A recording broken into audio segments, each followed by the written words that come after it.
Para entender los desafíos de transformación de nuestra sociedad y de nuestras empresas desde una mirada evolutivo-cultural, conectamos cada lunes y miércoles a las 9 de la mañana en Frecuencia Memética con Pablo Reyes. Somos Divoxradio.com.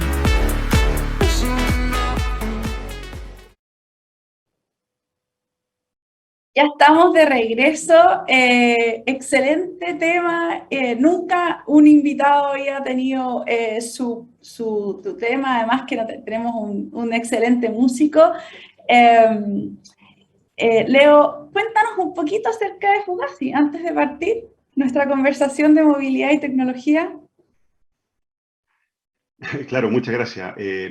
Linda sorpresa ahí. Un saludo, Carmen Gloria, y un saludo a quienes nos escuchan, y gracias por la invitación. Lo que ustedes estaban viendo es Fugazi, que es una banda con la que tributamos a los británicos de Marillion, esta banda de rock progresivo ya que está tocando desde 1980, más de 40 años.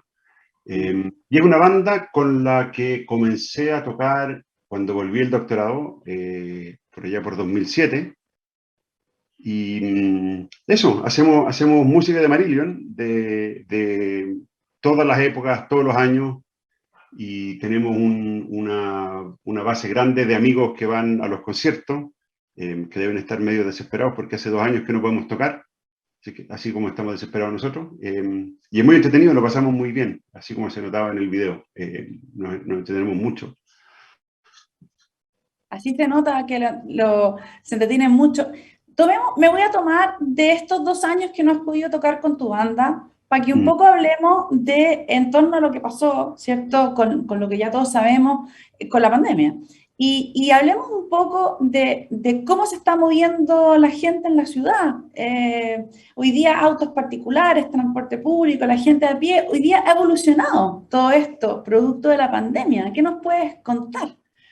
Sí, es una súper buena manera de conectar las dos cosas. Debido a la pandemia, esta banda que vimos recién no ha podido tocar, y la razón por la cual no habíamos podido tocar es porque tuvimos que lidiar de manera muy rápida y extrema con esta crisis causada por el COVID, y la primera manera, el primer acercamiento que tuvieron todos los gobiernos a tratar de lidiar con la pandemia fue vía reducción de movilidad. ¿Cierto? Nosotros sabíamos en Chile ya desde enero que venían las cuarentenas China, luego la cuarentena de Milán, si recordamos por allá, suena como el siglo pasado, pero en marzo del 2020 la situación en Lombardía, en Milán, era terrible. Entonces sabíamos que venían cuarentenas en Chile.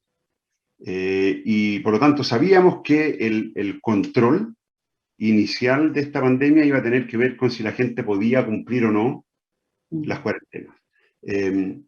Y fue ese el momento, en abril, en que el ISI, el Instituto de Sistemas Complejos de Ingeniería, y Entel, a través de Entel Ocean, y en particular de su grupo Camal, firmamos un convenio para, en conjunto, analizar toda la información de movilidad que se podía generar a partir de información agrupada y anonimizada para cumplir con todas las leyes nacionales e internacionales, que nos permitía entender movilidad. ¿Cómo funciona esto? Nuestros celulares, para poder estar siempre conectados, se conectan a diferentes torres, ¿cierto? A la infraestructura de telecomunicaciones, y eso permite saber aproximadamente por dónde anda un cierto celular. Súper importante, esto no se sabe en tiempo real, no hay un gran hermano, sino que uno, después de hacer cálculos largos y extensos, que toman varios días, uno es capaz de saber cuál fue la movilidad de un grupo de aparatos. Si el grupo de aparatos se quedó más bien en el lugar donde, en la zona censal, que es una agrupación de manzanas, durante el día, o si se movió. Y eso es lo que llamamos movilidad. Y entonces cuando ocurrió en la tercera semana de marzo, este llamado, que era inicialmente voluntario, ¿me acuerdas, Carmen Gloria? Era quédense en casa, por favor. Bien, por favor. Y pudimos ver qué es lo que pasó. Pudimos ver inmediatamente qué es lo que pasó. Entonces tuvimos una primera gran mirada a qué es lo que estaba pasando en Chile. Y esa primera gran mirada, cuando le decían a la gente, por favor, quédate en casa, mostró que los sectores de ingresos más altos pudieron cumplir de mejor manera que los sectores de ingresos más bajos. Y la realidad urbana, por lo menos, era que mientras más pobre y más lejana del centro era una cierta comuna, mayor era su grado de movilidad ante esta petición de que nos quedáramos en casa. Y la respuesta nunca fue muy alta. Y luego vinieron las cuarentenas, las primeras cuarentenas. Y aquí la información que pudimos ver de movilidad es súper relevante. Porque todos nosotros, y con nosotros me refiero a autoridades e investigadores, teníamos la esperanza de ver una reducción de movilidad de aproximadamente 50%. Eso quiere decir que al menos la mitad de los viajes dejaran de hacerse.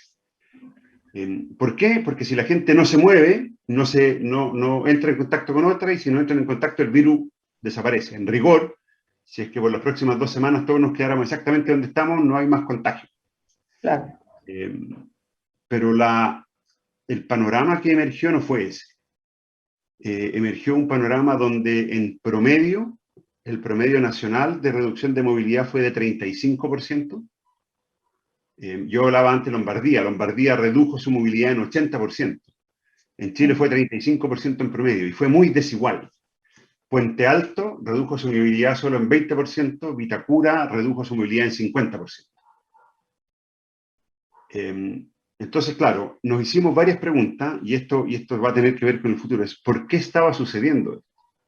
¿Qué es lo que hacía que en unos sectores se pudiera y en otros no? Pero claro, la respuesta sencilla es decir, la gente no obedece, pero la respuesta real es más compleja que eso. Lo que ocurre es que hay diferencias en los trabajos que las personas hacen. Claro que sí. Hay trabajos que son teletrabajables y otros que no. Ejemplo, la construcción versus hacer clases en ingeniería. Y la otra gran diferencia es el acceso a servicio. Hay muchas comunas en que la farmacia más cercana requiere esencialmente moverse, hasta en transporte público. Mientras que en los sectores de mayores ingresos,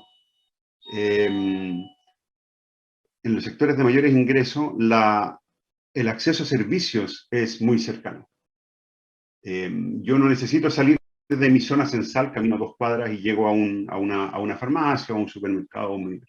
Claro, Entonces, claramente hay un tema estructural, laboral, individual, que en el fondo es muy importante y que va generando, ¿cierto?, toda esta distancia. Claramente hay un punto ahí de democratización y de inclusividad, digamos, porque hay características y diferencias sociales, económicas muy potentes.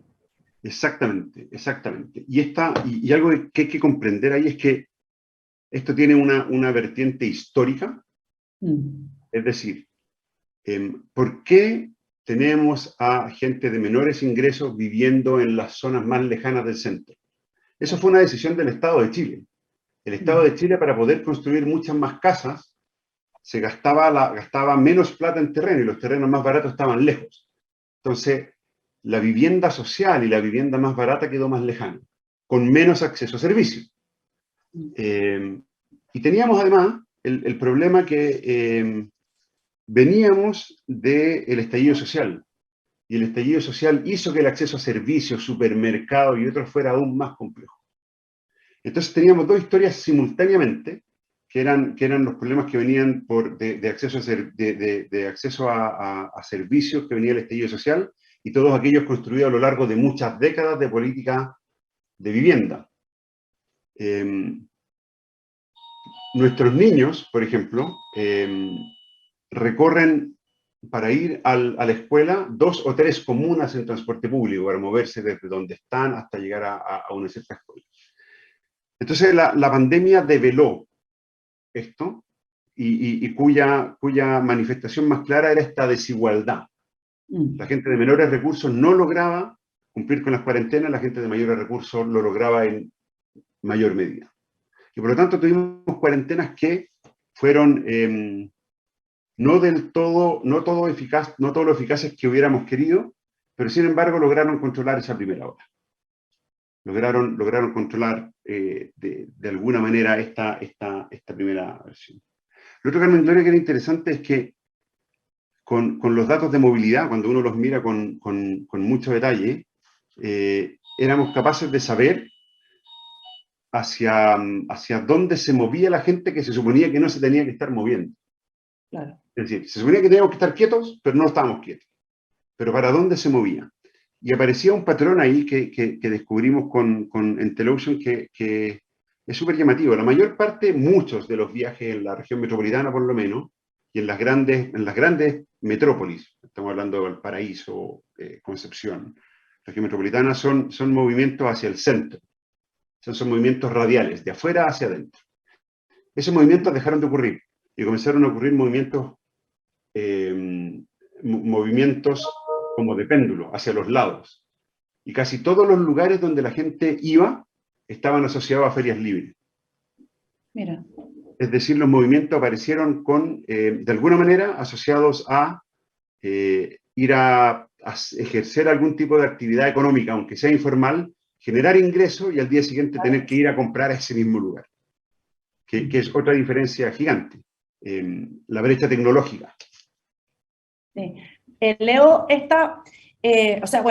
yo creo que ahí se nos abre una tremenda conversación, porque claramente las brechas tecnológicas, las condiciones, ¿cierto?, de las personas y también todo esto, cómo se fue adaptando y cómo uno va viendo oportunidades para pensar la movilidad al futuro, lo podemos dejar ahí para el segundo bloque, ¿te parece?